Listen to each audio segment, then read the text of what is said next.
Church in Cooper's Hill, West Bromwich, now stands on land that was a playing field in the 1870s, and it was here that a group of lads from the George Salter Spring Company played their first games of a new sport that was sweeping the country, football. The lads of the Works cricket team were depressed at the prospect of empty winter weekends, and they'd heard of friends in Wednesbury who played the new game, so they had a whip round, and with a donation from the boss, Mr. George Salter, they had enough to walk to Wednesbury and purchase a football. Dartmouth Park, where they constructed portable goals, was their preferred venue, and West Bromwich Strollers, as they were then known, played their first match in 1878.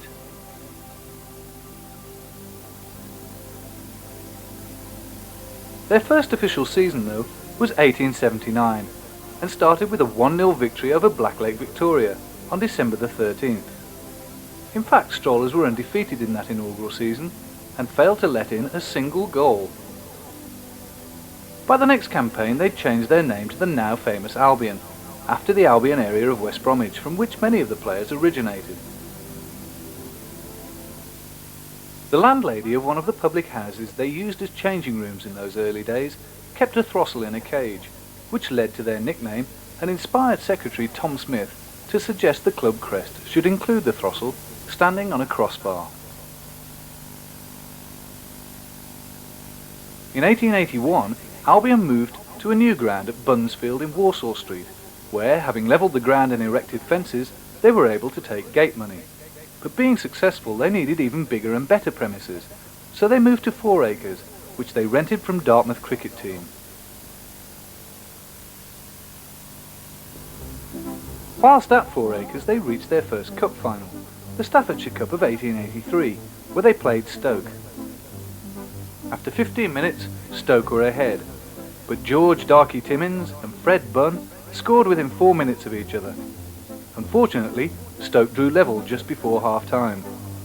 15 minutes before the final whistle, George Bell headed a goal past Stoke keeper Wildin, and Albion had won their first trophy.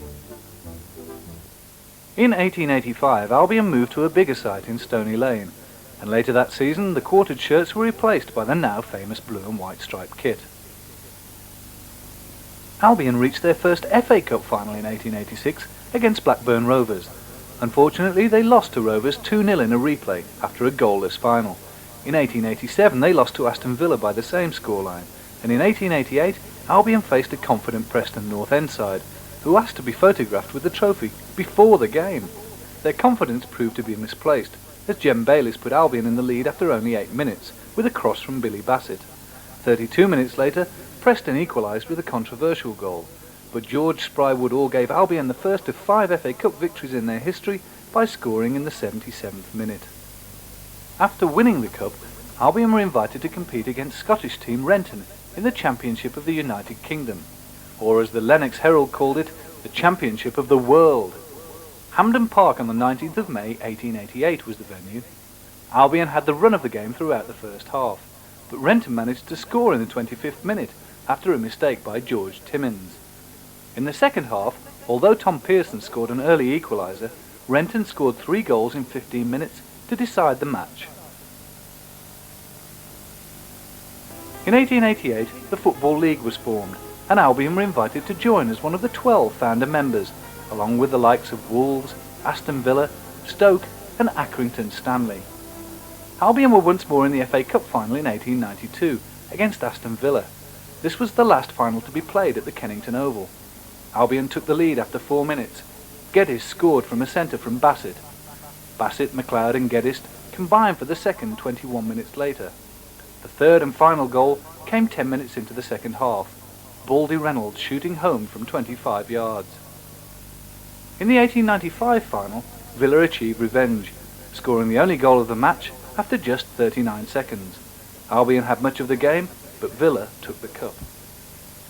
In the latter stages of the century, Albion grew in popularity so much that Secretary Frank Heaven and board member Harry Keyes negotiated for them to move to a new 10-acre site, and Albion gained their permanent home of the Hawthorns, so called on Ordnance Survey maps of the time because of the large number of hawthorn bushes in the area.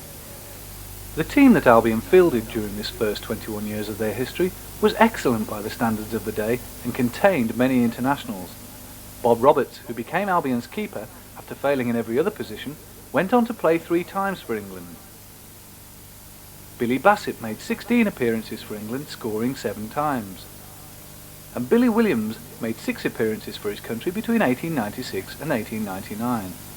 Remarkably, John Baldy Reynolds made 13 international appearances for both England and Ireland, and as well as Jem Bayliss and Joe Reeder, Albion boasted many other internationals at the time in Aldridge, Garfield, Woodall and Tom and Charlie Perry. Albion's first match at the Hawthorns was on the 3rd of September 1900 against Derby County. It ended in a 1-1 draw, but Albion's performances that season were poor and they were relegated, for the first time, to Division 2. They also lost 4-0 to Tottenham Hotspur in the semi-final of the FA Cup. Albion rebuilt their side and finished the following season 4 points clear, to gain promotion, and they took the Staffordshire Cup from Stoke with a decisive 3-0 victory. Frank Heaven resigned as secretary in 1902, and Fred Everest took over, starting an official association with the club which was to last 55 years. His initial period of office was a difficult one, Albion being relegated to the second division again in 1904, and as financial problems rocketed, so did the old stand, brought from Stony Lane. It was burnt down on November the 5th, 1904, reportedly by a firework accident. Albion signed one of their greatest stars during this period, Jesse "Peerless" Pennington. Jesse played for England on no less than 25 occasions, and it was under his leadership as captain that Albion gained the second division title in 1911. 1912 saw Albion in the FA Cup final once more, and these pictures are the earliest film of the Baggies in action. Albion had beaten Sunderland 2-1 in front of a 45,000 crowd in the 3rd round, and Blackburn Rovers 1-0 after extra time in a replay of the semi-final. The final at the Crystal Palace was drawn 0-0, and to strenuous objections from Albion, the replay was fixed to be held in Sheffield. The 38,500 crowd was dominated by Barnsley's Yorkshire-based supporters, and Tufnell scored for the Tykes in the 29th minute of extra time to deny Albion the glory.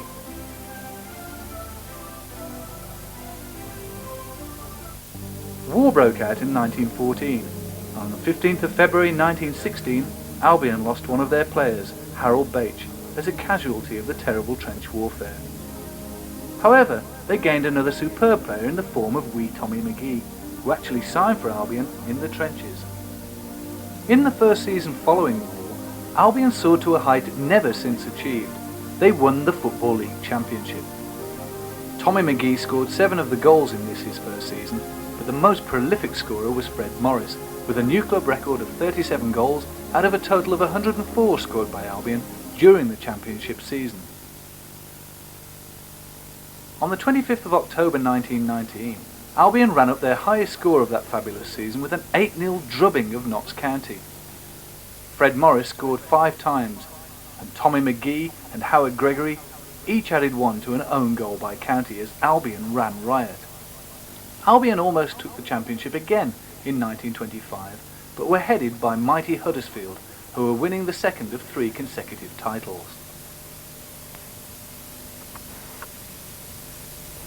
Despite that championship victory of 1920 and the runners-up campaign of 1925, Albion failed to build on their success and were relegated to Division 2 in 1927.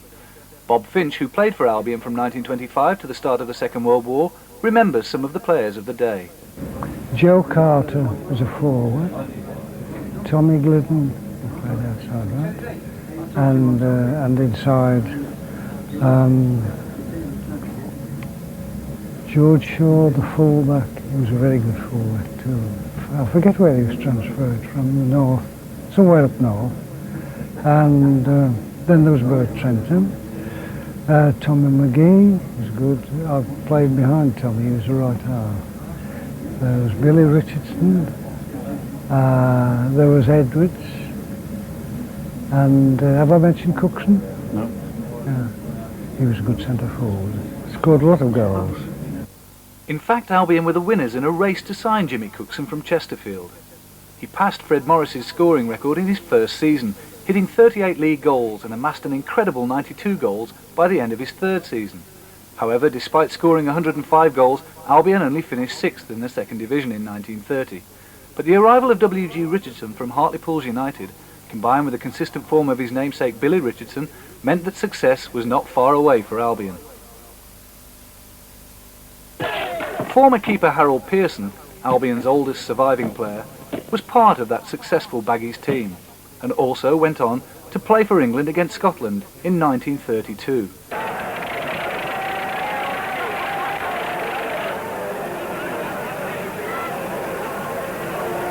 In 1931, Albion met Everton in the FA Cup semi-final in Manchester, and Pearson kept a clean sheet.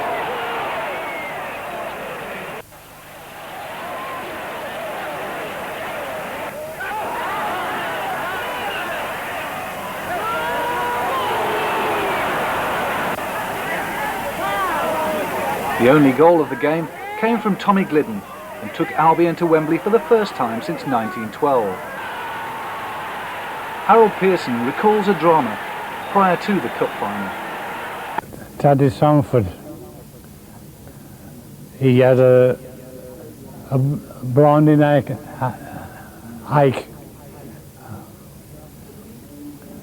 Mother gave me some whiskey. It was for me. When I wanted for this, anyway, I gave it to Teddy Sanford. Oh. Did it help? I think so. Well, I can remember the night, of course, I couldn't sleep.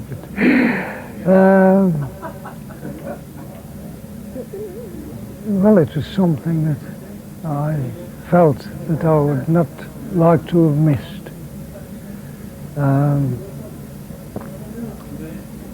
Except that, of course, once we got on the game, we were playing, then I was all right. Fans from West Bromwich and Birmingham poured down to Wembley and filled the Empire Stadium for a dramatic cup final.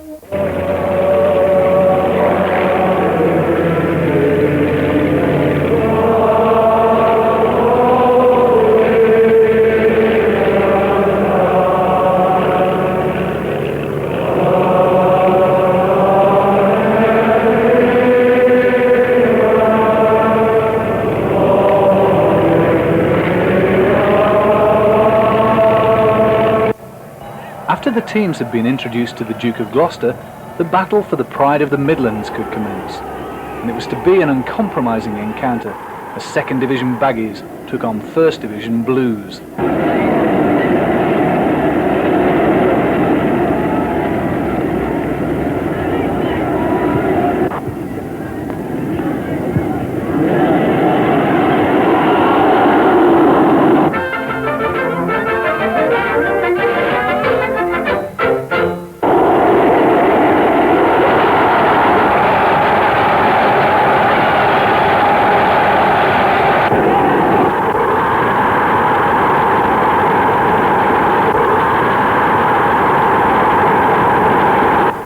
Although Albion had the lead at half-time, Blues fans were aggrieved that a header from Gregg had been ruled offside.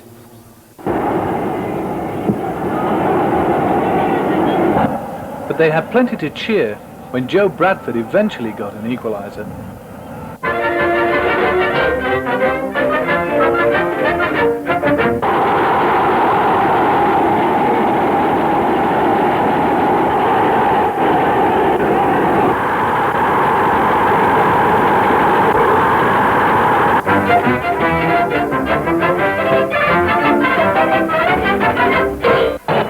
However, their celebrations were short-lived as W.G. Richardson took full advantage of some terrible defending straight from the kick-off.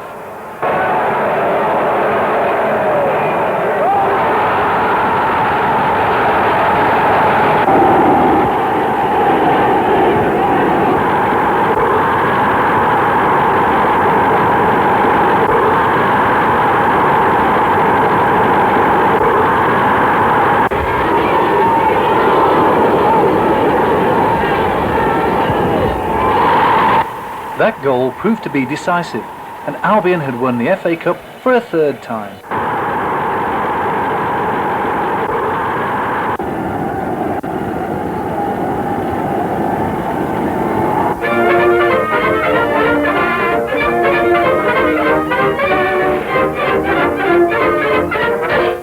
How do you do, everybody?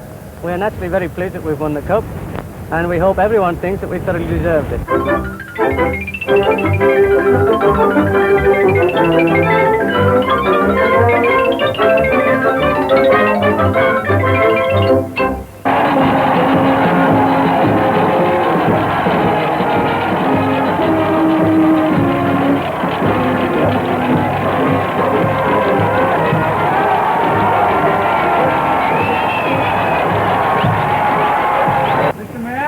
People of West Bromwich, the players and I are very grateful for the wonderful reception that you've given us today. We've worked very hard to get so far, and I think we thoroughly deserve it.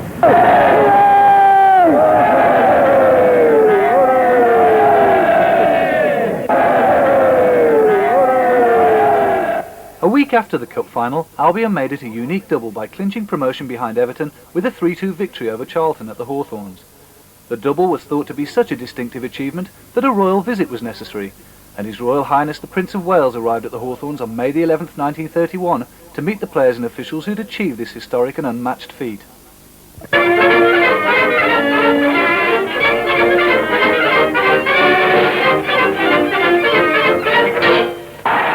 Albion quickly re-established themselves as a force in the First Division and won their opening game of the new season against Arsenal in front of 55,000 fans at Highbury. Interest in the Albion continued to grow, with 30,000 crowds a regular feature at the Hawthorns, and the players became stars in their own rights. Albion's long-serving secretary Fred Everest introduces some of them in a rather unusual manner. It seems rather an extraordinary thing that whenever a talking picture of a football team is taken, the thing that seems to matter are their faces, whereas in a football group surely the thing that really matters are their feet. Now here, for instance, are the feet of the boys you see before you. First, Tommy Glidden, our popular captain, and the outside right of the team. I'd like to say there's no truth in the report that he's joining the police force with feet like that. Joe Carter, inside right. Now, those feet belong to Joe Carter, although you wouldn't think so. Surely he'd look much better in kilts. Billy Richardson, centre forward, with feet that would do credit to a real hiker. Teddy Sanford, inside left. Surely he should be a candidate for the Boy Scouts with feet like that. Albion were well placed in the next 4 seasons and were just one step away from Wembley once more in 1935. There are about 50,000 people at Leeds to see West Bromwich Albion striped shirts play Bolton Wanderers dark shorts. Bolton, fired by thoughts of Wembley, opened the game with a vigorous attack. They are rewarded after only 12 minutes play. With Bolton leading at the end of the first half, the Albion make a determined effort to draw level in the second.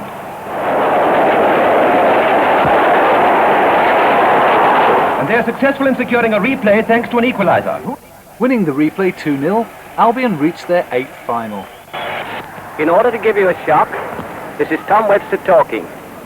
We have now got as far as Wembley, which incidentally is much further than Chelsea ever got. Sheffield Wednesday and West Bromwich Albion are of course the 2 finalists, and they are appearing in this match by kind permission of the Arsenal. The 2 teams are presented to the Prince of Wales. At this distance, West Bromwich Albion look very happy, because up till now they haven't been presented to Sheffield Wednesday.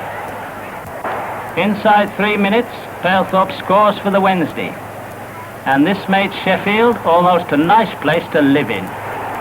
Now will all the Sheffield people in the audience turn their heads away, because here is something very distressing.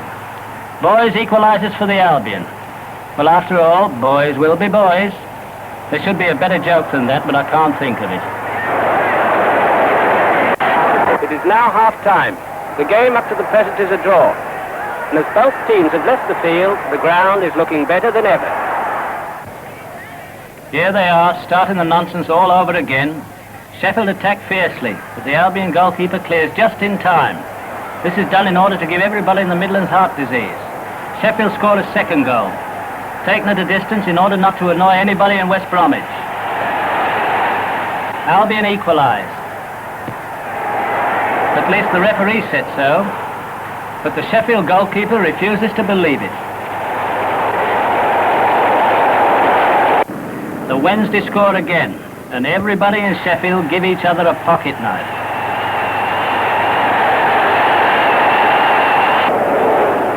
Sheffield scored another goal, and I'm getting a bit tired of saying this. The Albion goalkeeper is very annoyed with the ball, and he nearly scores another one for Sheffield. Then came the dawn. Albion's form slipped next season and they finished 5th from bottom. The only consolation for Baggies fans was the relegation of rivals Villa, whom they'd beaten 7-0 at Villa Park, with W.G. Richardson getting 4. But the writing was on the wall for Albion, and just after the death of Baggies' hero and chairman Billy Bassett, they lost an FA Cup semi-final to Preston at Highbury 4-1, and the next season they finished bottom of the First Division. But after just one full season in the Second Division, war broke out. League football commenced again in 1946, and when Fred Everest resigned after 46 years as secretary, Albion appointed their first ever manager, Jack Smith, who took the Baggies to promotion within 9 months, and after 11 years' absence, Albion were back in the top flight. A season of consolidation saw the important signing of Ronnie Allen from Port Vale for a record £20,000 fee. The Albion manager and secretary came to sign me on for the Albion from Port Vale, and at that time I'd got an old jumper with holes in and an old shirt and an old pair of trousers, because we'd been training all the morning, and I'd got a lot of long hair and it was all over the place. And on the Saturday when I came to get into the ground, I tapped on the player's entrance door, and the little guy said, "What do you want?" I said, "I want to come in, please." He said, "Have you got a ticket?" I said, "No, I haven't got a ticket." He said, "Well, bugger off." So I said, I couldn't believe it. So I went to one of the policemen, the police officer. I thought, oh, he'll be able to help me. So I went to the police officer. I said, "Excuse me, officer, I'm trying to get into the ground." He said, "Have you got a ticket?" I said, "No, I haven't got a ticket. I'm a player." "No, come on, son." He said, "You're not a player. You're not big enough." He said, "No. I said, well, do me a favour. Will you go into the secretary's office and ask the secretary to come out and to tell you who I am?" "Okay." So in he goes. He comes out with Eve Smith, the secretary at the time. And he said, this boy reckons that he's Ronnie Allen. And Eve Smith said, "Never seen him before in my life." Because I'd had my hair cut short, changed into a suit, different person altogether from what he saw at Port Vale. Anyway, it went on, and I was waiting to get in. I just couldn't get in. Crowds, thousands of people queuing up outside. And eventually, Jack Smith, the manager, popped his head out the door. He said, "Where have you been? Come on in." It's 5-3. We were playing Wolves at 3 o'clock kickoff. Never changed so quickly in all my life. Ray Barlow was a vital part of what was arguably Albion's best ever team. I played a few matches in 1946, and then I went abroad 1946-47 season, and then I went abroad in 47, and I was over there in Palestine for 12 months, playing army football, and returned at the end of the season for the 48, and just one match, that was all that was left of the season. So I was put on a different contract then, this was my first big time, it was in the Second Division. How much was your contract worth then? Oh, I don't know, I think it was about £10 or £8, I think, at the time then, which wasn't bad, which was quite good. Although Ray went on to become a great Albion midfielder, he was making little headway at fullback and had actually considered returning to his native Swindon before an accident led to a reshuffle that was to be the making of his career. Playing up at Newcastle on Christmas Day, and I had a better performance, and then they had 1 or 2 injuries. A chap called Harry Kinsell got injured, and Len Millard dropped back to fullback, and I came in at wing half. And from then on, I had a very good 12 years with the Albion. 53-54 season proved to be one of the most glorious in the Baggies' history. They were just picked for the championship by their great rivals Wolves, but there was consolation in the Cup, and the Hawthorns saw the match that Ronnie Allen selects as the best he ever played in. I think the Newcastle game stands out a mile because it was wonderful football and the crowd were going mad. And it was a day to remember because Newcastle are a very sporty team and the game was played under wonderful conditions and everybody seemed to go home happy, you know. Over 60,000 soccer fans packed in to see the cup tie between West Bromwich Albion and Newcastle. Newcastle, the visitors in white shirts. The first throw came in 5 minutes, Allen scoring for Albion.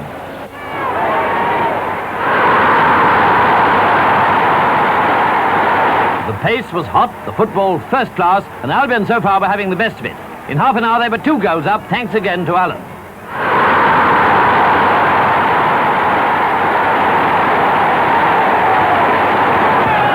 Newcastle, however, came well into the picture in the later phases of the match, and they reduced their opponent's lead with a goal by Mitchell. Worsley was taking a corner on the left wing, and I was 45 yards away from the goal. And he pinged a shot across. I hit it on the volley. He went in the top of the net. Nobody moved. I never felt it on my foot or anything. It was just perfect timing. He flew in the net. I just couldn't believe it. Neither could the Newcastle players. I remember they all stood there clapping me. I thought, FA Cup, you know, nice to see things like that in the FA Cup. True, just before the final whistle went, Newcastle scored again, but it was Albion's victory by the odd goal in 5.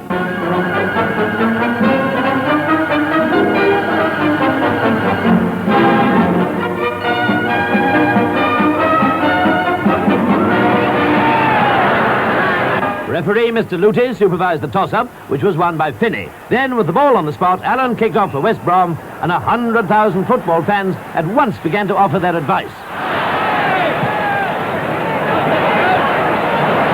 Rather scrappy play at first underlined the nervous tension that's obviously felt at the beginning of any cup final. For a time, the defence of both sides dominated the proceedings. Great things were naturally expected of right winger Finney. Just as naturally, he was closely marked. After some 20 minutes, West Brom moved into the attack, and they were rewarded when a cross from left winger Lee was tapped in by Allen.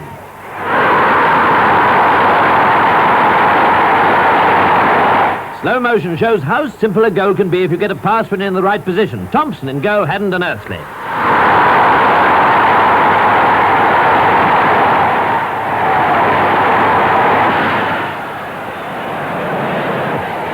Preston, all the same, came right back, and now it was West Brom who were under strong pressure. In the space of 1 minute, a centre from right half Doherty was headed in by outside left Morrison to make it 1-1.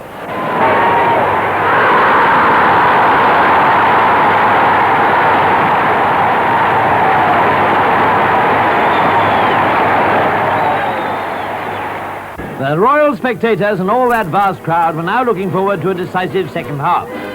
As for West Brom, they've been taking a little oxygen in the interval.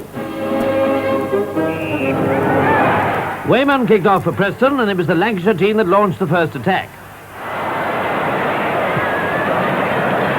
They kept at it with great resolution, and after 6 minutes, when presently the ball went to Wayman, West Brom, it seems, all thought he was offside. But there was no whistle, and beating Sanders, he shot into an open goal to give Preston the lead.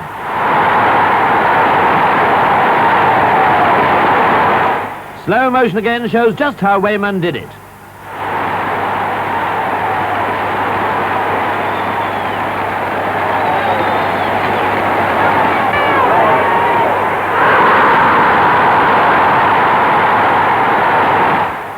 Many, of course, thought this was the crucial goal, but there were more sensations to come. Presently, a foul by Doherty against Barlow was given, and this meant a penalty for West Brom. I don't think he would have given us a penalty if he hadn't made such a mess of the goal that put Preston in front. Everybody thought he was offside, you know, but he gave a goal, and we were struggling. And then we had a corner. Somebody headed it away from the Preston goal. I came onto it and went to go past Tommy Dock, and he only sort of well, he did sort of half-body check me, you know. And of course, they say I'm the one that started all this diving, you know. But anyway, we had a penalty. I said to myself, now keep cool, because, you know, if I score, it'll be 2 apiece, puts us back in the game. And there was a tackle made on the spot. And the referee put the ball on the spot, and he rolled away. So I said to the referee, put it back, and can I put it behind the spot? She said, no, you put it on the spot. So I put it on the spot, and luckily I hit it, but it wasn't a normal, one of my penalty kicks, but it had a bit of topspin on. It went under the goalkeeper in the back of the net. And as we walked back to the halfway line to restart the match, the referee said to me, if you'd have saved it, I would have made him take it again because he moved before the ball was kicked. I said yes, and in that case you could have took it. A drawn game now seemed to be more than likely, but the FA Cup final has never been drawn at Wembley, and only 3 minutes from the end the winner was scored for West Bromwich by Griffin.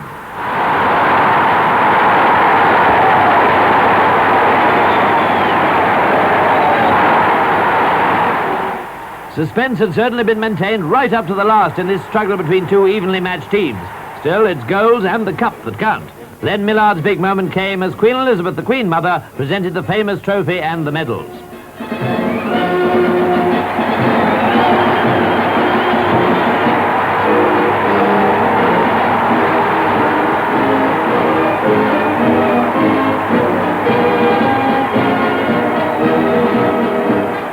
This was West Brom's 4th cup final victory, by a narrow margin, it's true, but the triumph was there. We asked Len Millard how he felt about it. Well, it's been a great game, and I think West Brom just about deserved to win, and we'll try again next season and do the double. Thank you very much.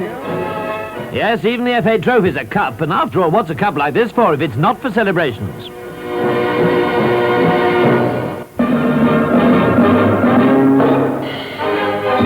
The FA Cup winners naturally had a tremendous triumph on their return to West Bromwich with the trophy.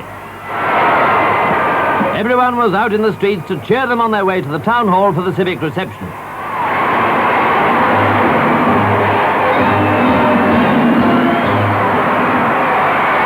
The police clearly had quite a job on hand, but the victorious team made it all right.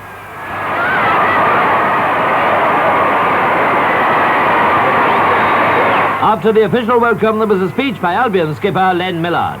Next time, and I hope it's next season, we can do that double that we were fighting so hard for this season. Thank you.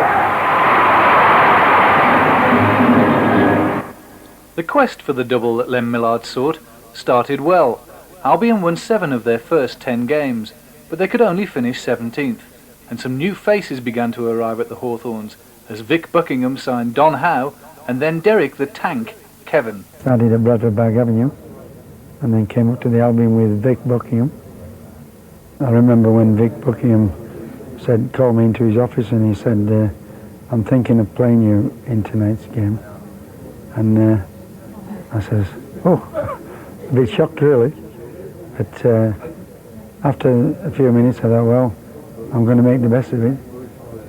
And I went out and before I realised I'd put one in the back of the net from about 25 yards, and I was over the moon. And then not all that much later, second one went in, so I finished up with 2, but it was 2-0 on that day. That night. Yeah, yes, it was always nice if you're a goal scorer, especially when you're a novice. Another new face was Graham Williams, who was to captain Albion and serve them for 18 years. I came from North Wales here, and looking at people like Ray Barlow and Ronnie Allen, Johnny Nichols and people like this, Len Millard at this time, and it was hard to believe that I came as a winger and playing left wing, and seeing the team play football. They were knocking the ball around so much. It was always enjoyable to watch them play. And what happened was that I'd played in North Wales and gone to Burnley, failed at a transfer at Burnley, and then a man called Jones says, come and we'll give you a West Brom, Vic Buckingham, who was unbelievable man as a manager, made you feel brilliant. And at that time there was, I think Albion had about 8 teams, and you started off in the C team or the D team and things like this, and worked your way through, and you were playing with other internationals in these teams, you know. So you always felt a little bit, oh no, you're looking up at these men, you know. And being on the ground staff as well, you weren't allowed in the dressing room with the senior players. You had to go, if they shouted for a towel or if they wanted the boots, you went in and said, yes sir, and you passed them the towel, and then you had to go out. You weren't allowed to stand over there. So you were always hoping that one day you could be in the same position. I mean, it never happened, but you were hoping it was going to happen. And how long did it take before you got yourself into the first team? I played, my first game was against Blackpool, Jimmy Armfield, and I played on the wing. It wasn't a great game, you know, a great debut, but it was nice to go in the side. I think I was the only winger that veered straight. My dummy was straight, so I used to kill the fullbacks, and I think that's why they moved me back to fullback.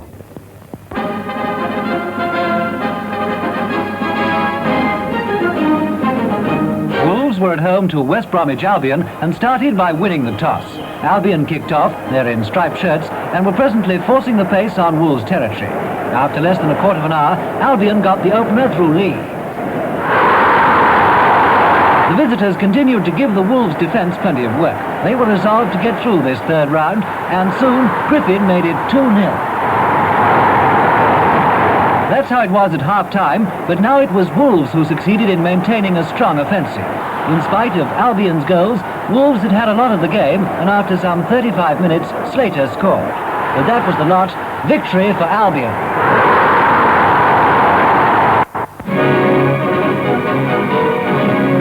There were nearly 60,000 at the Hawthorns for the cup tie between West Bromwich Albion and Portsmouth wearing the darker shirts. The light was poor, but the excitement was intense throughout this closely contested match. In the 13th minute, a cross from Allen was snapped up by Lee to put Albion 1 up.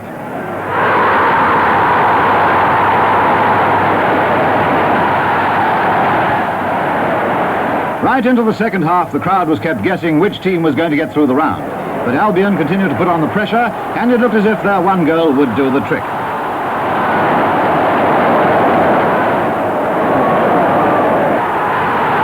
It was only 2 or 3 minutes from time when Allen took a penalty and slammed it in to knock Pompey out.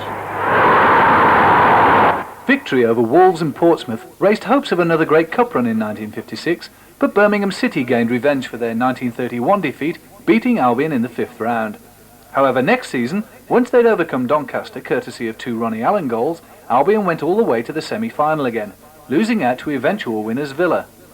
Back at the Hawthorns, floodlights were being erected, and the first game under them was against Chelsea on September the 18th. In that summer of 1957, Albion were invited to visit the Soviet Union and beat Dynamo Tbilisi and a Russian army team, as well as drawing with Zenit Leningrad, becoming the first British professional club to win in Russia. In 1958-59 season, Albion were the top team in the Midlands, hammering Birmingham City 6-0 and consigning Villa to relegation with a Ronnie Allen goal. In football, you know, these things happen and somebody's got to go down, and unfortunately a late goal in the rain which flew in the back of the net. Poor old Villa were in the 2nd division. Did you feel bad about that? I did in a way for Joe Mercer, who was the manager. He was a very good friend of mine, and he was the first person to come up and say well done, well done. And we had a little chat, and I was sorry for Joe more than the Villa. Vic Buckingham was a great leader, good talker. He couldn't go out on the pitch and show you, but he could talk you, and he made you feel good. When you played with that senior team at that time, you felt as if you were king, you know, and well, there's nobody better than you, but he could knock you down as well. After Vic Buckingham came Gordon Clark. Now Gordon Clark was a hard man, where you had to run all day, and you'd do like 200 stomach exercises, you'd run up the terracing, down the terracing, and by Saturday come you were knackered. But you still played your football. At that time Albion was still playing football. After Gordon Clark, Archie Macaulay. After Archie Macaulay came Jimmy Hagan, which was an era all of its own. You know, we had problems with Jim. What are the main differences at the moment between yourself and your manager? Oh, there's lots of things. There's lots of things. It's just the treatments in general, you know. Does training come into this, Don? Training comes into it, training kit comes into it. What kit? Well, for instance, it's going quite cold now, and we asked him last week whether we could have track bottoms to run round in for the first half hour to get warm, and he said no, not on anybody. He was not going to let us do this.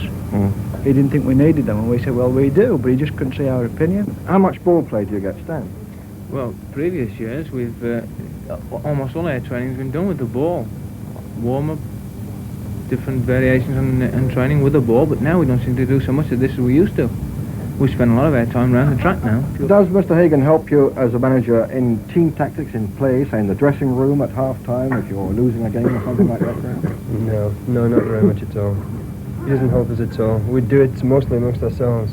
If we decide on something, it's amongst the players, and we sometimes say to him, we'll try it this way, but he doesn't often agree with us.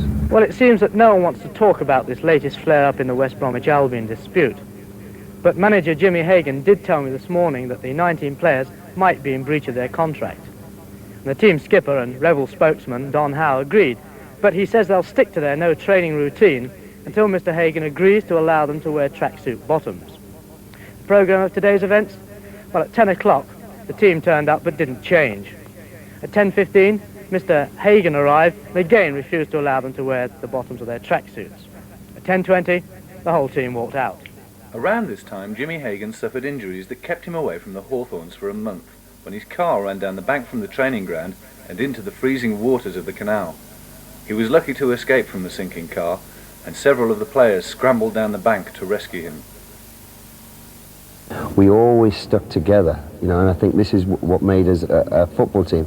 We were a football team both on the field and off the field, you know.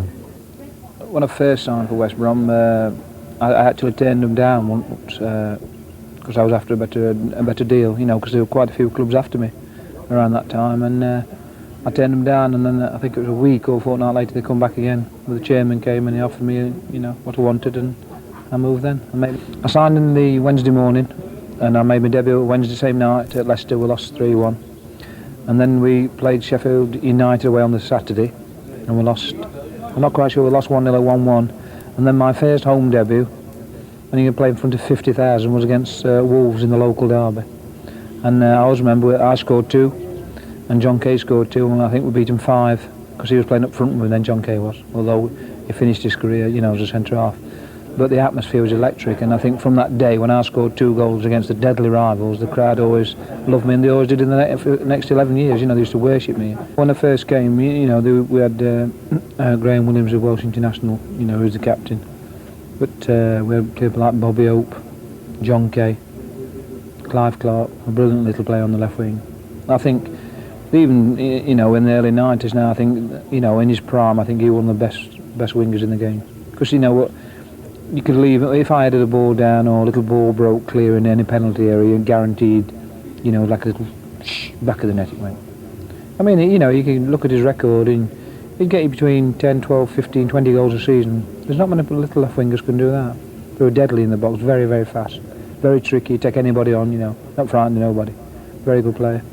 Well, little Kenny Foggo, he was a good winger as well, and you know, Bobby Hope, Bobby Hope made a lot of goals for me, you know, although they want a winger. Hope he used to pick me out, you know, pinpoint me out. Brilliant crossover, brilliant player, Bobby Hope. I would say, most probably of all the players who I've just mentioned, then I would say the most outstanding player in the team would be Bobby Hope. Brilliant player. Jeff Astle was not the only new boy. While in 1964 the Rainbow Stand was built and the old Handsworth Stand moved to the Birmingham Road end. The second half of the 60s was a period of great cup success for Albion. They entered the League Cup for the first time in 1965 and went all the way to the final, where they met West Ham over 2 legs. John Kay levelled the aggregate score at 2-2 in the second leg on February the 23rd, after Albion had lost 2-1 at Upton Park.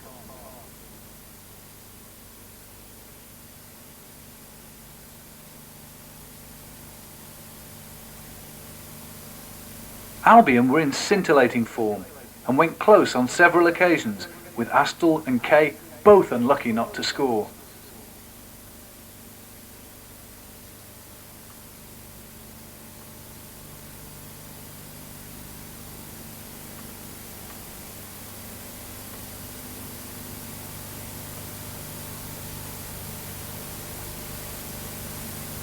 After 19 minutes, Tony Brown put Albion ahead over the two legs, nipping in to head over Jim Standen.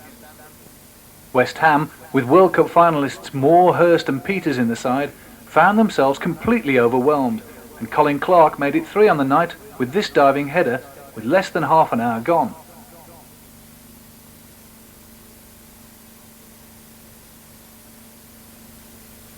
Seven minutes later, Albion skipper Graham Williams added a 4th, and although West Ham got a consolation in the second half, the cup was Albion's. As cup holders, they went all the way to the first Wembley final next season, where they met 3rd Division QPR.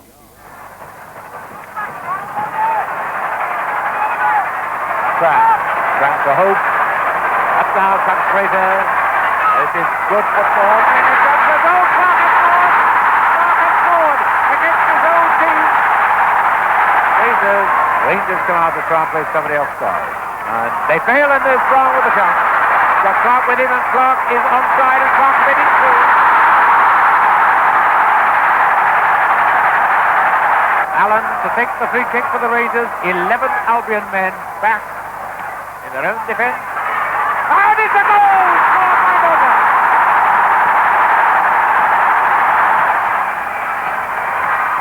Into number 10, nice.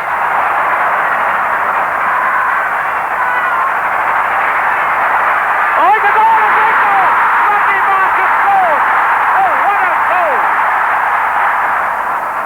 Out Hunt. Lazarus and Hunt.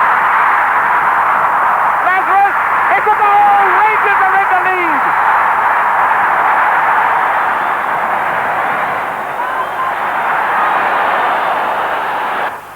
So Queen's Park Rangers took the first Wembley League Cup final. And although Albion could point to the fact that keeper Rick Shepherd was flattened for the 3rd goal, it was a major blow to Albion's pride to lose out to a side from the 3rd Division, especially at the Empire Stadium. Within a month, Jimmy Hagan had departed, and at the end of the season, Alan Ashman arrived at the Hawthorns to take over as manager. Albion wanted to quickly make amends for their cup final upset, but even Ashman, as he started his tenure, could not have dreamed that they would get the opportunity to do so soon. But the famous FA Cup run could have come to an abrupt end, were it not for the favour of a referee's decision at Colchester. He controversially disallowed what would surely have been the winner for United with only 90 seconds left, and Albion won the replay 4-0. But they took full advantage of their good fortune, and after beating Southampton, again with a replay, they faced Portsmouth in the 5th round. West Bromwich Albion in white kick off at Fratton Park against Portsmouth. Could 2nd Division Portsmouth win through this 5th round stage? George Lay having a crack at Albion's goal. Albert McCann trying to beat Osborne.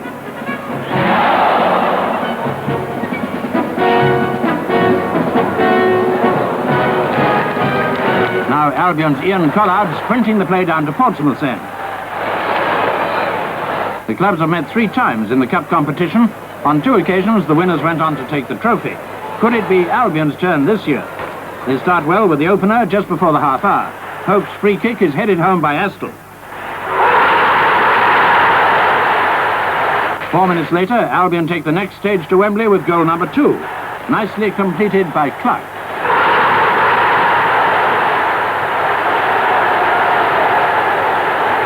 Soon after the interval, Pompey's resources come to the fore. This confident move warned Albion that there was plenty of time for the tables to be turned.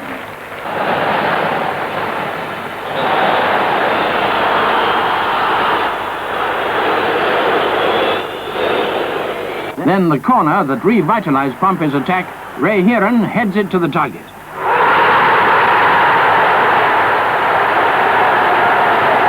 That was enough to inspire Portsmouth into a tremendous effort for the equaliser.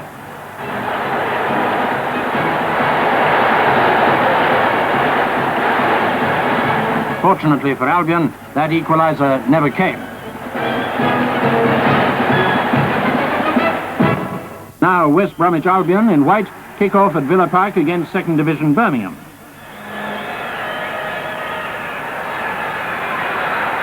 Albion on their way to a record 10th appearance at Wembley. Birmingham kicking themselves for missing so many opportunities. Few came closer than Fred Pickering, number 9.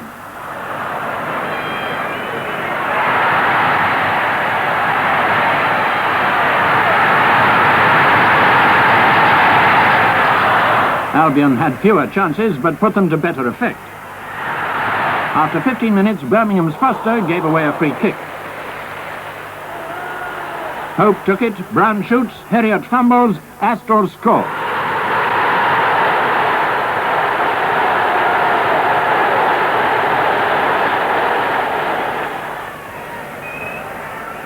Collard and Astor trying to make it 2-0. And over from the left, trying to hit him again while they're shaken, but Ken Stevens shoots high. After the interval, it's Collard again, but Birmingham take it away, and Albion are fortunate indeed to keep an equaliser out.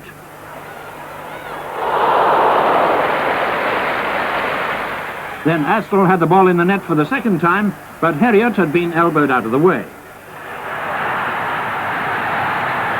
Albion soon confirmed their finishing capabilities with goal number 2, a low drive from Brown.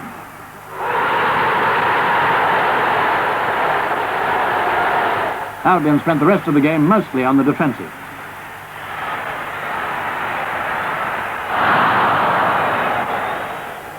But once Osborne left himself wide open.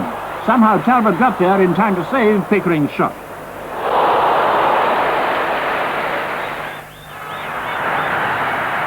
One slight consolation for Brum, there is one Midland team in the final. We just got up and had breakfast and we had a game of cards before we went to Wembley, and I wasn't too nervous at all, Wembley, but I'd been to Wembley a few times before then. I played in '66 League Cup final at Wembley against Queen's Park Rangers. I'd been playing for England as well at Wembley, and I wasn't nervous at all, but they were fantastic. The atmosphere is brilliant when you walk up that tunnel. Brian LeBone, captain of Everton, 3 times cup winners and firm favourites. Graham Williams leading West Bromwich Albion to a record 10th appearance at Wembley. Achieving his life's ambition, referee Leo Callaghan.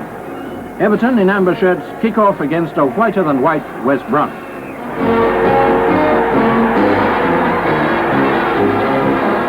Heavy skies and a soaking pitch, but nothing like the flood at that recent Rugby League final.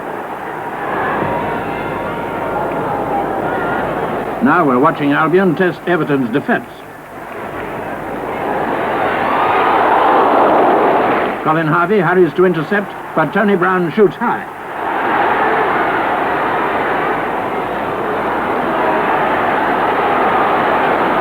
So far, neither goalie exactly overworked, but already the casualties are falling. In the Royal Box, Princess Alexandra watching the Merseysiders as they try to make it more exciting than it is.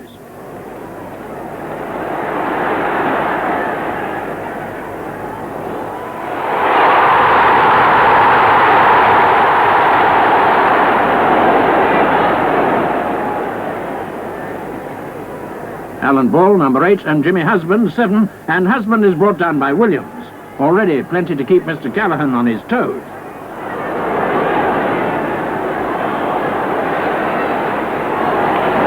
Everton's Howard Kendall to Colin Harvey, who collides with his opposite number John Kay and comes off worst. Albion's Tony Brown, another first-half casualty. Albion's goalie, John Osborne.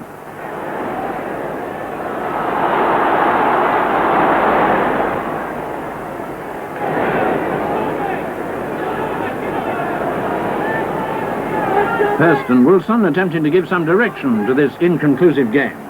But Albion's previous Wembley appearance was worse than inconclusive.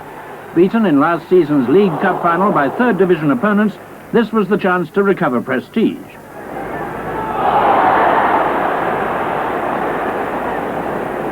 That is, if blokes like Alan Ball don't spoil it for them again.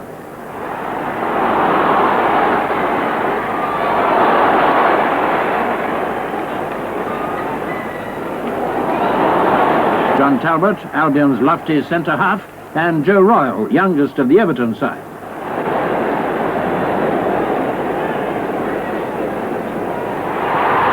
But the stalemate goes on all the way to half-time.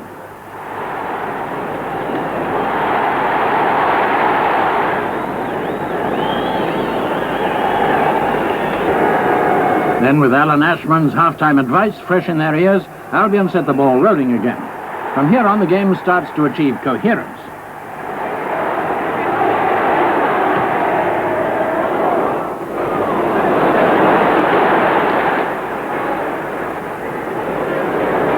And Harry Catterick's pep talk to Everton results in better things like this. Alan Ball is almost there. Albion reply with Bobby Hope passing way across to Clive Clark, but West is there first.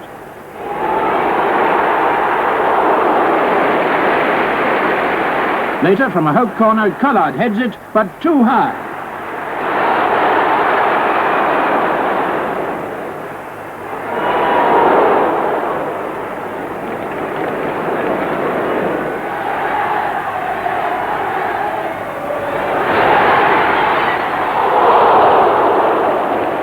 Osborne didn't like that, but still no score, and 22 exhausted men face the added strain of extra time. Everton kick off into the first phase, one of the youngest sides ever to play a cup final, had they the stamina to keep it up.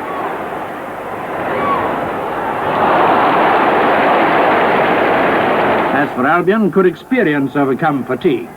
Tony Brown, number 4, passing to Hope, and they're getting warmer. I shouldn't say it was the greatest goal I've scored, but it was certainly the most important goal. But it was a fantastic, I've said it so many times over, that actual cup run, I think there's only 4 or 5 people ever done it in history, is to score a goal in every round and the final.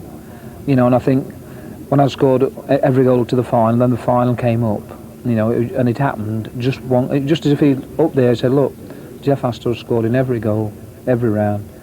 Let him score the only goal in the final. It'll be a tremendous feat for him. Dougie Fraser gave me a ball back on the halfway line, and somebody come to tackle me. In fact, although he missed his tackle, he tried to bring me down. I think the referee could have bought a free kick, where he in play advantage, and I just ran about 15 yards, and then I let shot on me right foot, and he hit somebody up his backside, I think, of Brian LeBone, and came back, and then I volleyed it first down my left foot. And it's one of them type of things, you know, you can see when you play football, you laugh. As soon as I hit it, you could see it was going to be a goal. You know, it went such a hard shot, nobody moved, and it went like a rocket right in the top corner. It went. Remember 1960 when Wolves beat Blackburn Rovers? That was the last time the Midlands won the cup. The presentation by Princess Alexandra to Graham Williams marks the end of 8 years' domination by London and the North.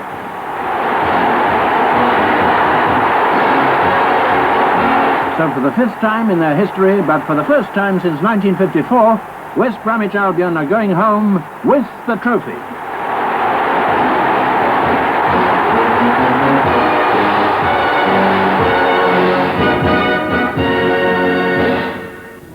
Well, I always remember I never went to bed that night because me and the wife, Lorraine, we sat up all night with Ken Woolstonome and his wife. And when it was light, we went to walk around the park in London. But, you know, not only that, I mean, the day afterwards when we got back to West Brom and see all these, 500,000 people from Birmingham Station, right down the main street at West Brom to the town hall, it was fantastic. It's a thing you'll never ever forget. West Bromwich Albion kicking off at the Hawthorns. They're at home to Queen's Park Rangers, and who doesn't remember that shattering defeat of 2 seasons ago when 3rd Division QPR beat Albion in the League Cup final. This was the warm-up for Albion's revenge. But 1st Division Queen's Park have never quite lived up to their promise. Vic Leach, number 8, clears it, only to see Albion hammering back. And a lead up by Astle gives young Richard Hartford an opening for Albion's first.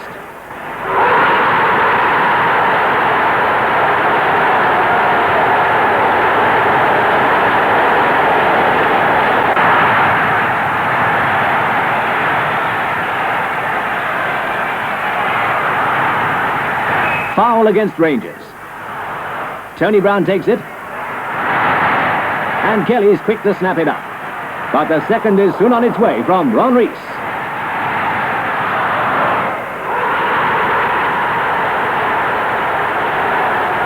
And here's the third, a cross from 17-year-old Hartford, and Jeff Astle heads it through.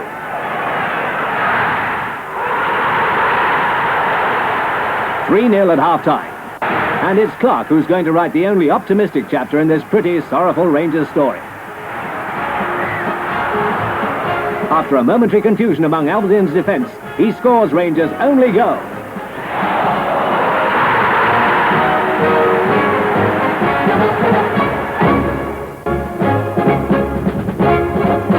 West Bromwich Albion, the cup holders, at home to Arsenal, finalists for the League Cup next month. Albion kick off at the Hawthorns, determined to prevent Arsenal reaching Wembley by any other route. But defence is Arsenal's great strength, It's shown by their present standing in the league. They've beaten Albion once this season, but lost to them once as well. Could Wilson prevent a repeat of that Hawthorns defeat in October when Tony Brown got past him?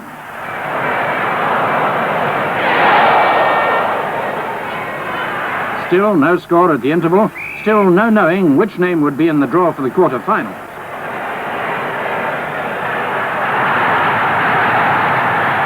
By now, Albion were having the best of the play. Clearly the once and future kings of the Cup, in spite of all the frustrations Arsenal put in their way.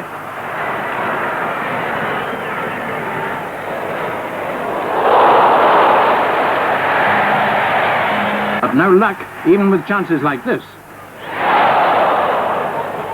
Then after 75 minutes of frozen stalemate, Astor's shot is cleared, but Tony Brown returns it straight to the net. So ended Arsenal's hopes of a cup double. The question now, can Albion make it to Wembley? After beating Arsenal, then Chelsea in the FA Cup, Albion lost the semi-final to Leicester and went out of the Cup Winners' Cup to Dunfermline. Next season they also lost the League Cup final to Manchester City. Their league form remained poor. The one game in 1971 remains memorable for a referee's decision. Pass intercepted, but Sagan is offside. The referee waving him on. Brown is going straight through, taking on Sprake. And the goal by Astor, and Leeds will go mad.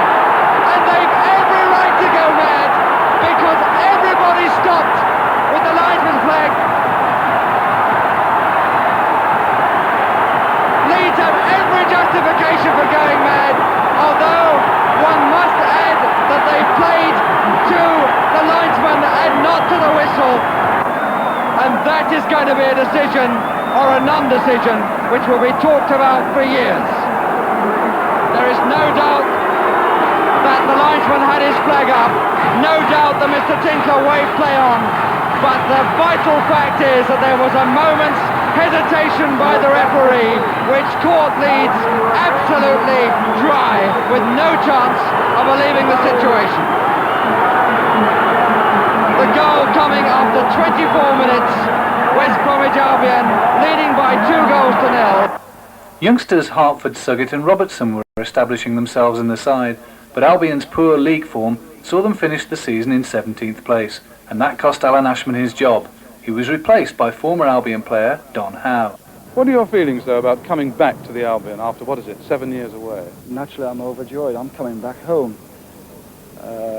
These are my people. I talk the same as the West Bromwich people. I had 13 happy years here, where I learnt a lot about the game. And if I've got something to give back to football, I'd like to give it back to West Bromwich.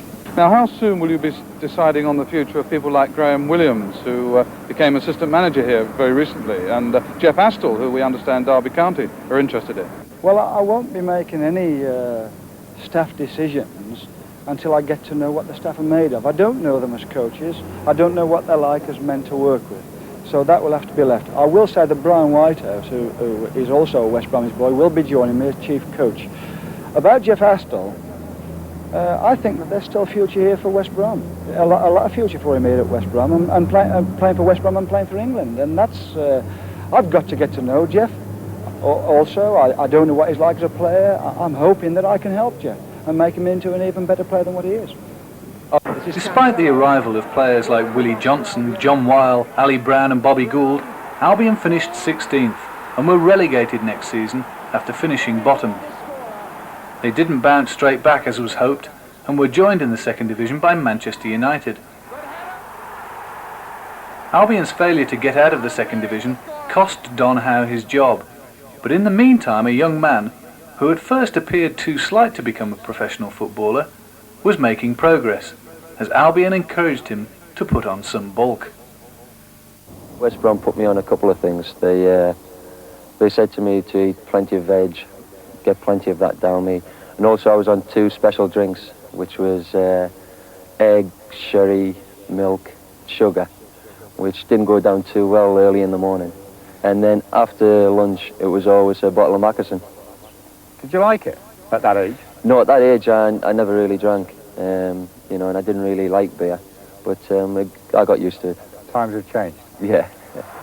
Well, the Albion brew must have worked, because before long, Brian Robson had forced his way into first-team contention. Howe was replaced by player-manager Johnny Giles. Now, it's obvious that the Albion supporters want First Division football. Do you think Albion are a First Division side? Well, I haven't seen Albion for 2 years now, since they left the First Division. I believe there's quite a lot of potential here. There's quite a lot of young players. The team finished 6th in the Second Division last year. I think any team that finishes 6th must have a chance of going up. How many more years do you feel you have left as a player? Well, nobody can say that, because you're only as good as you feel, and people asked me the same question maybe 2 or 3 or 4 years ago, and I said I would see how I feel. I finished last season feeling very good, and I've trained since the season finished, and I still feel good, so I'll take it as it comes along. Albion's season gradually built up momentum, and when they went to Oldham on the last Saturday, they were 1 victory away from promotion.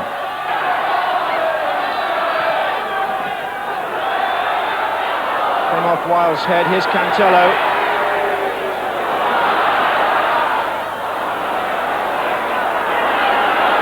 Back with Mick Martin, then with Paddy Mulligan, still Wild calling for the long high one. Ali Brown gets up well, here's Tony Brown, and it's there!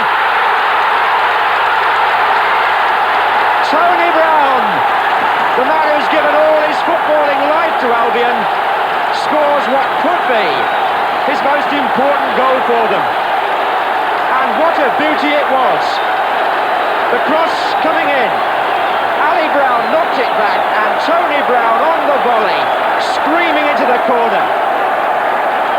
And Johnny Giles knows just how valuable that goal of Tony Brown's could be. Valuable it was. Albion were back in the top flight, and back with a vengeance, as they proved when they beat champions Liverpool 1-0 in the League Cup at the Hawthorns, with an excellent goal from Mick Martin. In October, unbeaten Manchester United found Albion in superb form. Giles, Alistair Brown, and again Giles. Good try, it's well! Oh yes, Johnny Giles! And Manchester United are 1 goal down. Away by Cantello. And Willie Johnson getting into a bit of trouble. Here's Koppel, Pearson coming to Macari. Oh, handball! And it must be a penalty. And it's his first ever miss. Again, Giles picks out Mulligan. Alistair Brown got up. And it's there! United's unbeaten away record in grave danger. 2 goals down and a corner to Albion taken to Giles. Cantello. Good try! Oh, it's there! Len Cantello. Nice touch from Alistair Brown to Tony Brown. And here's Tracy. And there's number 4. Albion finished 7th, but that season Brian Robson incredibly broke his leg 3 times. Yes, everybody says that I dived in at things at that time, but I think it's just being young and you have that youthful zest for the game. And probably I did dive in a bit too many times. But the times when I did break my legs, it wasn't really through bad tackles or anything like that. It was, I'd went in for the ball and people just come in a little bit late at me. And it was just one of those unfortunate things which you've got to accept in this game. The strange thing is, though, John, that you're resigning after not quite 2 years of success. I mean, you've got them promotion, you've had their best season for some time. Why do it now? Well, I did state at the start of the season that I would be finishing at the end of the season, and I think a lot of people thought at that time that I was saying that because I didn't think Albion would be successful, and I'm delighted to say that we have been, but it wouldn't have made any difference to my attitude towards it. If things were changed, if managers did have a more secure job and maybe they had more controls of football clubs than, say, some directors do, would you come back again then, do you think? Well, I would certainly consider that if it ever does come about. I think maybe one day it will. And if that day ever arrives, well then I would certainly reconsider the whole situation. The first time I became manager, things went very well because I joined the Albion in August, and on December the 25th 1977, West Bromwich Albion top of the First Division. And certain directors did not believe in giving me a contract, so I said, I'm sorry, I can't go any higher. We're top of the league. You know, so the now or never for a contract. And they said, wait till the end of the season, which I didn't agree with. And I left, and that was that. Giles had signed the mercurial Laurie Cunningham, to whom Allen added the raw power of Cyril Regis, signed from non-league Hayes, and Albion finished 6th to gain themselves a place in Europe. After a very difficult run in the FA Cup, Albion, now under the leadership of the flamboyant Ron Atkinson, reached their 18th semi-final against Ipswich at Highbury. Absolutely fantastic. When you consider the games we've played, we started off against Blackpool, and then we were drawn away to Manchester United. We had 2 tremendous games with them. And we thought we got the hard one out the road, then we drew Derby away. And then when we beat them, we drew Nottingham Forest. So we've had a tremendous run, and it's a great season. How do you compare this team, this Albion team of '78, with the side that you won a Cup Winners' Medal with in '68? Well, both very good sides, but if I had to say one, I'd say that this present side is perhaps the best. West Bromwich Albion have reached the final 10 times, and this is their 18th FA Cup semi-final. That's an all-time record.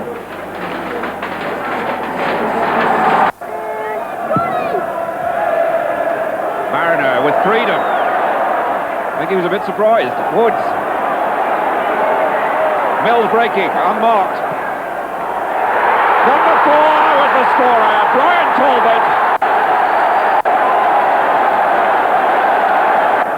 And the other player being treated for West Brom.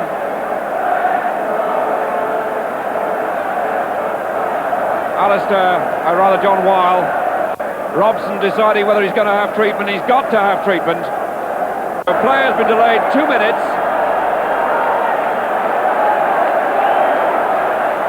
And a player from each side in the dressing room.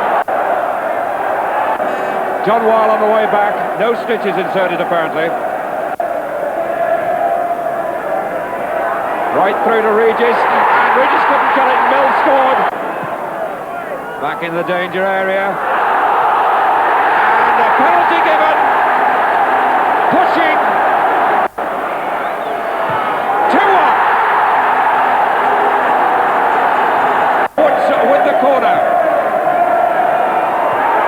3-1. John Wall.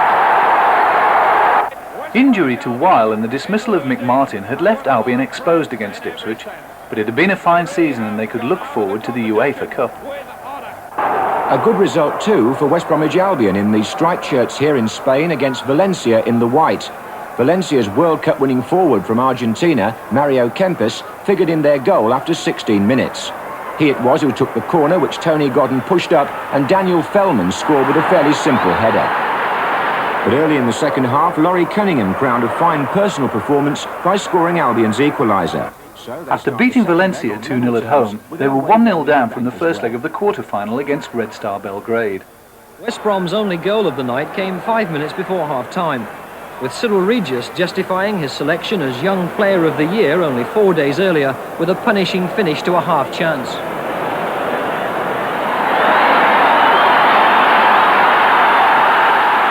Four minutes from time, Red Star snatched the game with a quick goal. Number 4, Muslin, came out of defence to set up the opportunity for right-winger Sesticks to show how quick and tricky he could be, riding Alistair Robertson's tackle and scoring past Godden. In the league, Albion were a force to be reckoned with, finishing third, putting them back in Europe, where they faced Karl Zeiss Jena. Poor defensive play by Albion led to Schnupphauser giving Karl Zeiss Jena the lead in the 36th minute. From a German point of view, it has to be said that the shot was a beauty. It was the veteran winger Eberhard Vogel who started that move, and in the second half he left Godden helpless from a free kick. But if Godden's right-hand post was on his side, his left wasn't. This is Lindemann, and this time he's beaten for a 2-goal lead, which, as Ron Atkinson put it, Karl Zeiss Jena were prepared to settle for, which was fortunate for Albion. West Bromwich Albion 2-0 down to Karl Zeiss Jena from the first leg, went further behind after only 6 minutes of the second leg at the Hawthorns. Jürgen Raab scoring from a corner. John Weil put his team level on the night, heading in from a corner after 32 minutes. But with Alistair Brown sent off for elbowing Weiser as the teams left the field at half-time, Albion had no chance. And a penalty for a foul by Truick ended a miserable night. Raab scoring to give the Germans a 4-1 aggregate. The success of Ron Atkinson in building an exciting team made him a target for Manchester United, but his departure didn't please Albion chairman Bert Millichip. Well, I think everybody knew about it more before I did. Purely by coincidence, on the plane that I came back from Zurich on, the only paper that they had there was the Manchester Evening News, and I learned all about it in the Manchester Evening News.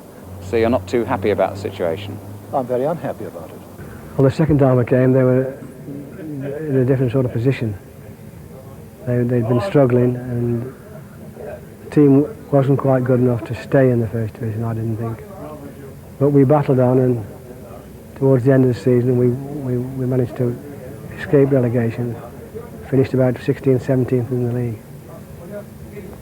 But the team wasn't as good then as it had been before. The reason why I moved was because West Brom seemed to always sell a couple of the top players. They didn't really have that much money where they could go out and buy top-class players. And I thought they were always going to be in the same rut. They were going to go along, they were going to do well as an average first division side, but they were never going to be the best. Despite losing Robson, Albion reached 2 semi-finals. Opponent Spurs had some now familiar faces. Keith Birkinshaw, the Tottenham manager, whose team is so involved in cup matches at the moment. Paul Miller showing a good deal of confidence. Ardiles, though, was trapped. And the foul, which Albion could have well done without, because they almost had Tottenham in trouble there. And Galvin, again the outlet for Tottenham, held clearly there. Martin Joel, who caused in a sense that to happen by holding, has already been booked himself, and he goes too. And the referee has at least been consistent. After the 0-0 draw at the Hawthorns, the second leg ended in a 1-0 win for Spurs. But Albion still had the FA Cup semi-final to look forward to, where they met Queen's Park Rangers. West Bromwich Albion make their 19th appearance in the semi-finals of the FA Cup, an all-time record. And it's Zondervan with support on his outside from Steve McKenzie. And Regis closing in, and Bob Hazel able to check him. And Fennick. And now Micklewhite. And Hazel. And Harry Robertson. Oh, and it's gone in! Clive Allen didn't know much about it, but he scored. And there it is. Second Division Queen's Park Rangers go to Wembley. Ron Wiley took over as manager for a short period before Johnny Giles returned. But Albion were going through a period of change, which included the controversial sale of Cyril Regis. Cyril Regis was back with the first team squad today for their morning training session. The transfer talk has come right out of the blue, because for the last couple of years, Albion have constantly turned away approaches for the England striker. He's been with Albion 7 years, and in that time has established himself as one of the most effective centre-forwards in the First Division. He's already had talks with Coventry manager Bobby Gould, but it's reckoned he might just wait to see if any other clubs come in with an offer before deciding on his future. Giles' second period in charge was disastrous, and when he left in September '85, Albion already looked relegation candidates. Ron Saunders arrived to take over from caretaker Nobby Stiles, but the drop to the second division was inevitable. The climb from bottom to promotion contenders causes Stoke City to ooze confidence. Early indication was that struggling West Brom would struggle some more. But as they say, football's a funny old game. The ex-Stoke centre-forward Garth Crooks quick to wipe the smile off Hans Seeger's face. No way to start your first match on loan. The shock of an early goal was still the talk of the terraces when, blow me, they did it again. This time George Riley making it 3 in 3 games. Inspired, Albion pressed forward, every attack threatening. Crooks was in the thick of things, so much so that he lost his legs to George Berry. Little doubt that it was a penalty. Berry argued his case and lost. Sagers must have wondered what he'd let himself in for. George Riley let him know in no uncertain terms. 15 minutes gone and 3 down, Stoke must have wondered if the early season nightmare was returning. In the second half, Hopkins was again to the fore, but this time for the right reasons.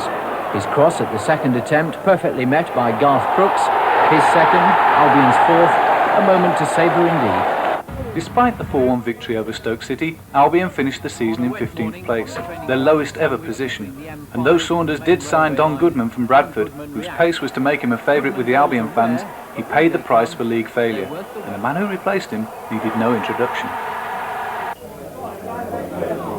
Ron Atkinson's welcoming press conference this time round at the Hawthorns was a low-key affair, as he came in smiling with his former number 2, Colin Addison, to resume life in the manager's chair. Ron Saunders was putting a brave face on vacating his occupation of it after nearly 20 years as a Football League boss. We need a shot in the arm, and we think that Ron Atkinson, together with Colin, are the two men who can do it for us. Some fans were unhappy about the return of a man they felt had betrayed the club. But a 3-1 victory over Birmingham City shortly after his arrival boded well for Albion. However, Atkinson's second reign lasted only 13 months, and when he left for Atletico Madrid, one of his signings, Brian Talbot, took over as caretaker manager, and Blues were again on the receiving end. It didn't start well for Talbot. Gary Childs took a corner, the ball was only half cleared, and that was Des Bremner finishing well to put Blues ahead. It was good approach work by West Brom, and they got a second though because of poor defending by the reshuffled Blues defence. Albion made it 3-1 thanks to Stuart Phillips midway through the second half, and Gary Robson got a fourth late on. It was no surprise when Brian Talbot walked through the doors to be presented as Albion's new boss. Since taking temporary charge little over 2 weeks ago, the side have put together 4 consecutive victories, their best run of results for 8 years. In those 4 matches, it's been apparent that Talbot has had the full backing of the fans and his players, and that, added to his boundless enthusiasm for the game, made him the obvious choice. However, despite at one stage heading the second division table, Albion fell away badly, and next season only just avoided relegation. But there was worse to come for Talbot. With Albion at a low ebb, non-league Woking arrived at the Hawthorns for an FA Cup tie. And now Biggins is away. Franks is in the middle. Cowler. Now Mazzaglo. That's his hat-trick. 4,000 fans staged a demonstration of the Hawthorns after the match, and their message was clear: the manager and the board of directors should go. But in the Woking dressing room, the atmosphere was somewhat different. The 3-goal hero in their 4-2 win was computer operator Tim Mazzaglo. Today, the significance of the result began to dawn on the club and its fans. It's the most humiliating defeat in the club's history, and really something has to change, something has to give. We played Leicester the 7 weeks ago, West Bromwich Albion decided that Brian Talbot's 2-year reign was over. A humiliating cup defeat the previous week, the final straw for the board. The wait for the new man was over at 11 o'clock this morning. Efforts to lure Arthur Cox from Derby and Neil Warnock from Notts County having failed, the board went back to a man who was on the shortlist from day one. With Bobby Gould in charge, Albion were unbeaten in their last 9 matches of the 90-91 season, but they drew too many of those games, and 2 penalty misses at home to Port Vale were to prove very costly. But it's Paul Williams. He's not scored for Albion, and he's missed the penalty. He's missed it. I don't believe it. There's Williams. There's Bannister. And there is Goodman. When Albion fans made the journey to the historic city of Bath for the final match, relegation still seemed unthinkable. I think one of their blokes got sent off after about a minute. I think it was 2 minutes. And we got to fighting for our lives in the second division. And we can't beat 10 men. I think you deserve to go down. And they missed penalties and missed goals and giving goals away in the last minute. That wasn't the real Albion. On Saturdays when you're abroad, you sit by the radio and listen to the World Service, and you're thinking, no, they can't do it, they're not going to lose, no, it'll be all right. And then suddenly you think, crying out loud, they're down. It makes you a little lump come in your throat, really. Not only me, I mean, there were thousands of supporters down there who cried. Many assumed that Albion would bounce straight back, and a positive start against Exeter City made for optimism. Sadly, they couldn't sustain their promotion challenge, and Gould became another Hawthorns managerial casualty after a stormy period in office.